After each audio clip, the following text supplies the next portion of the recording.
Fee reimbursement పడకెత్తేస్తే fee లేకపోతే అడ్మిషన్లు ఇవ్వట్లేదన్న విషయాన్ని ఇవాళ ఆంధ్రజ్యోతి కూడా హైలైట్ చేసింది.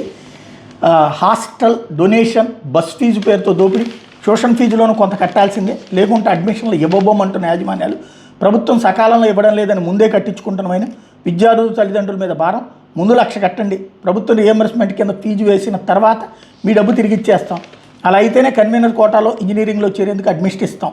అమరావతిలో ప్రముఖ విద్యా సంస్థ ఒక విద్యార్థికి తేల్చి చెప్పిన మాట ఇది. మా కాలేజీలో చేరాలంటే ఖచ్చితంగా 6 నెలలైన హాస్టల్లో ఉండాల్సిందే, అందుకోసం 90,000, బస్ ఛార్జ్ ఏడాదికి 30,000 ముందుగా కడితేనే అడ్మిషన్, లేదంటే సీట్ లేదు అంటూ కాకినాడలోనూ ఇంజనీరింగ్ కాలేజ్ షరతు పెడుతోంది. మా కాలేజీలో చేరాలంటే డొనేషన్ 10,000 కట్టాలి, మిగిలిన ఖర్చుల గురించి తర్వాత చెప్తాం. ఇది గుంటూరులోనే ఒక కాలేజీ వసూలు చేస్తుంది. కన్వీనర్ కోటా సీట్లు పొందిన విద్యార్థులకు ఫీజులు మొత్తం ప్రభుత్వమే చెల్లిస్తుంది. విద్యార్థులకు ఈఏపీ సెట్ కౌన్సిలింగ్లో అలాట్మెంట్ లెటర్లు జారీ చేశారు.